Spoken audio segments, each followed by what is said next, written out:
সরাসরি যে তারেক জিয়াকে দেখতে পাবো এটা কল্পনা করতে পারিনি। আজকে আমার মনটা আনন্দে ভরে গেছে। ঘরে বৈশা বৈশা আমরা কান্না করছি, শুয়ে শুয়ে কাঁদছি, মাটিতে গড়িয়ে কাঁদছি। আজকে আমাদের থেকে অনেক ভালো লাগছে, অনেক ভালো লাগছে, অনেক আনন্দিত, অনেক ভালো লাগছে। আমাদের তারেক জিয়ার আমরা সরাসরি দেখেছি, নিজের চোখে দেখলাম। আমি নিজেকে খুব গর্ব মনে করতেছি, এই জন্য আশা যে আল্লাহ পাক আমার আশা পূরণ করেছে।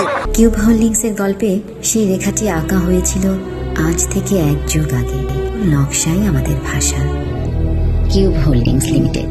ইনশাল্লাহ দেখেছি, খুব ভালো লাগছে, খুব ভালো লাগছে ভাই। আমরা অনেক কষ্ট পাইছি যখন এই স্বৈরাচার শেখ হাসিনা দিনের ভোট রাতে করছে। ঘরে বৈশা বৈশা আমরা কান্না করছি, শুয়ে শুয়ে কাঁদছি, মাটিতে গড়িয়ে কাঁদছি। আজকে আমাদের থেকে অনেক ভালো লাগছে, অনেক ভালো লাগছে, অনেক আনন্দিত, অনেক ভালো লাগছে। আমাদের তারেক জিয়ার আমরা সরাসরি দেখেছি। ইনশাল্লাহ আমি চাঁদপুর থেকে আসছি, আজকে 2 দিন আমি রাস্তা ছিলাম। খুব ভালো লাগছে, খুব ভালো লাগছে।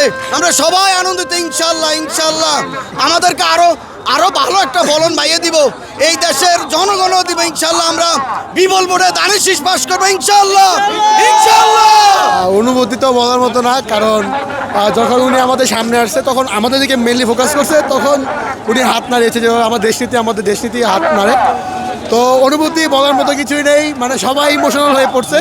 ক্রাউড কন্ট্রোল করা যাচ্ছে না, মানে সবার ইমোশন নাকি একটু হলেও দেখবে। তো মানে আমার ইমোশন বলতে পারতেছি না আপাতত। ইতিহাসের সাক্ষী হতে আমরা আসলাম। আমার এই তারেক রহমান দীর্ঘ 17 বছর তারা অনেক নির্যাতন সহ্য করার পর বাংলার মাটিতে পা রাখছে। আমি ইতিহাসের সাক্ষী হওয়ার জন্য ঢাকাতে আসছি।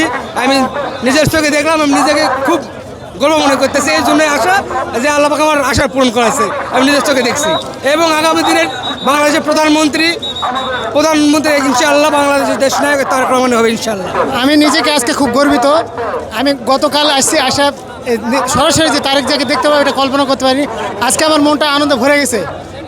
বিষয়টা হলো দীর্ঘ 17 বছর এ দেশের নির্যাতিত নিপীড়িত মানুষের কথা সে লন্ডনে একটা ঘরে বসে শুধুমাত্র খাওয়া এবং ঘুম ব্যতীত এদেশের মানুষের সাথে সর্বক্ষণিক যোগাযোগ রেখেছে।